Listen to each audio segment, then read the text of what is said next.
Il y a plus de 8 mois, Charles Ignatov avait annoncé qu'il présenterait une liste aux élections municipales.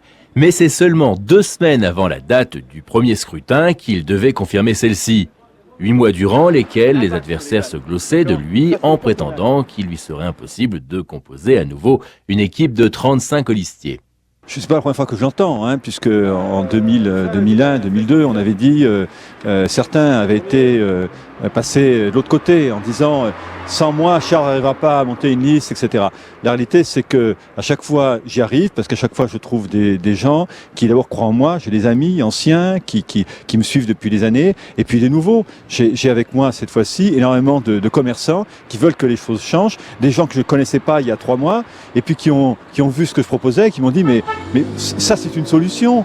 Je veux participer à ça, je veux montrer qu'il y a des gens qui se lèvent et qui veulent que les choses changent. Donc j'ai pas eu de difficulté à monter une liste, c'était, je dirais comme tout le monde, les difficultés administratives, c'est-à-dire qu'à tout moment on peut se tromper sur un mot, une lettre, dans un papier à déposer, à ceci et cela. C'est jamais facile, il y a toujours du stress, il y a de la tension, mais j'ai pas eu plus de difficultés que d'autres, bien entendu. Si Charles Ignatov a une fois encore surpris ses détracteurs, il convient cependant lui-même de l'avis général qu'il n'a aucune chance face à ses rivaux. Aujourd'hui en France, quand on n'a pas une grosse investiture, on peut considérer que les chances de l'emporter sont limitées.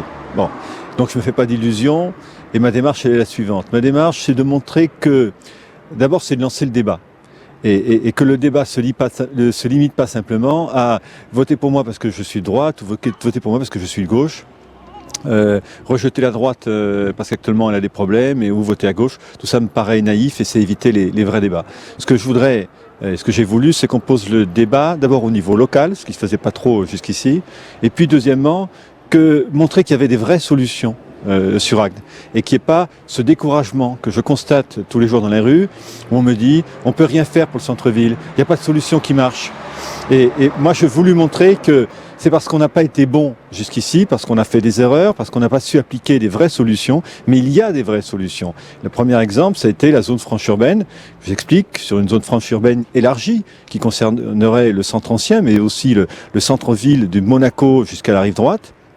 On peut se donner les moyens, grâce à un système de défiscalisation extrêmement important, l'État paierait les impôts à la place des personnes concernées, on peut se donner les moyens de redynamiser extraordinairement la ville et de créer énormément d'emplois sur le bassin lui-même, puisque la zone franche urbaine impose que l'on engage, pour bénéficier des meilleures aides, des personnes habitant sur le secteur.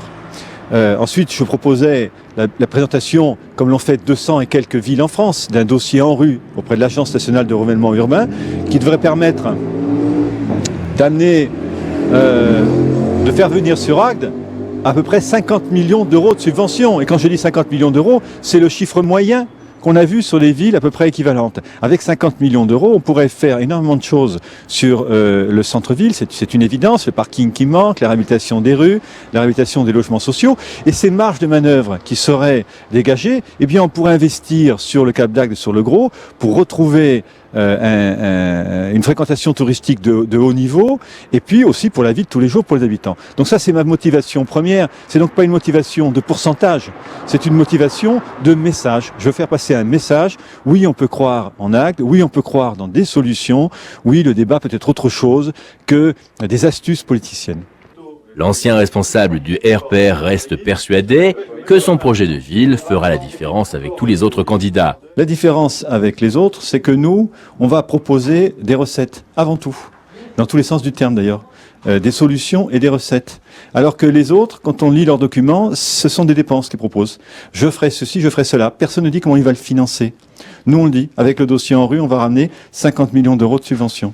Avec la zone franche urbaine, on va dégager tant de marge de manœuvre parce que ce sera l'État qui paiera les impôts à la commune au lieu que ce soit les commerçants, les activités économiques. Et de ce fait-là, ça va faire un appel d'air extraordinaire. Ça va faire des implantations d'entreprises et donc la richesse va se développer. Avec tout ça, on peut faire beaucoup de choses.